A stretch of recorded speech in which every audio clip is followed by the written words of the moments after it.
मेरा भी घर चुमा साहब है मैनू जल्दी कर रहा हूँ किथे रखा तेन कितने भी मेरा भरा तावी हुक्म कर रहा हूँ यार नहीं किथे रखा किथे दुकान ते रख लो भरावे ट्रक ते रख लो कोई मसला नहीं चुमा साहब ट्रक चला ली ना ले मेरा भरा ले मैं तेन वहां की बहाना चुमा साहब की बहाना ले चुमा साहब पीटीपी भी लगे होया जनाब फिर भी गल नहीं ओ पहले मुकासू वाकई ले चुमा साहब सही गल ले अच्छा तेनू ये किन्ने दसिया सी चीमे होने ले चिमे दे मैं भी चिमा वागे भैन ही है तू चीमा किते ले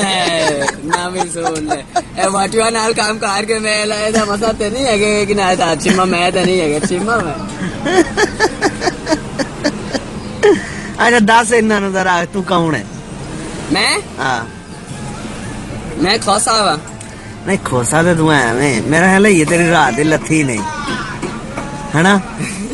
पक्की गल है जी दस और चिमा नहीं तावी गोडे गिट्टे किथे चले कुड़ी जनदा तेरी शर्ट ते खून भी लगे है ले मेरा भरा वेखो लड़ाई हुई है राती के किथे लड़ाई हुई है ए ते पुलिस स्टेशन है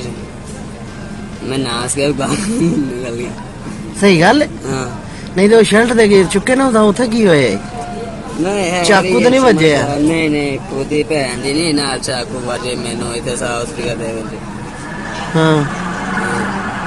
अच्छा ਹੁਣ ਕੀ ਆ ਓਏ ਦੀ ਭੈਣ ਨੂੰ ਜਮਾ ਖਲੋ ਦੇ ਫਸਲ ਦੇ ਨੂੰ ਕੀ ਆਂਦਾ ਹੈ ਇਹ ਭੈਣ ਨਾਲ ਛੋਟ ਬੜਾ ਜ਼ਿਲ ਕੀਤਾ ਮੈਨੂੰ ਕਿਉਂ ਲੋਕਾਂ ਨੂੰ ਦੱਸਦਾ ਰਹਿੰਦਾ ਮੈਂ ਭੈਣ ਦੀ ਪੂਜਾ ਟਾਕਾ ਦੇ ਲਗਾ ਰਿਹਾ ਹਾਂ ਚਲ ਹੁਣ ਛੱਡ ਪਰਾਂ मज़ीद न्यूज़ एंटरटेनमेंट और मालूमाती वीडियो के लिए हमारे YouTube चैनल लैया न्यूज़ को सब्सक्राइब करें और बेल आइकॉन को दबाना मत भूलें ताकि आपको हर न्यू वीडियो का नोटिफिकेशन मिल सके। हमारे फेसबुक पेज को लाइक करें, हमारे फेसबुक ग्रुप को ज्वाइन करें। अल्लाह हाफिज़।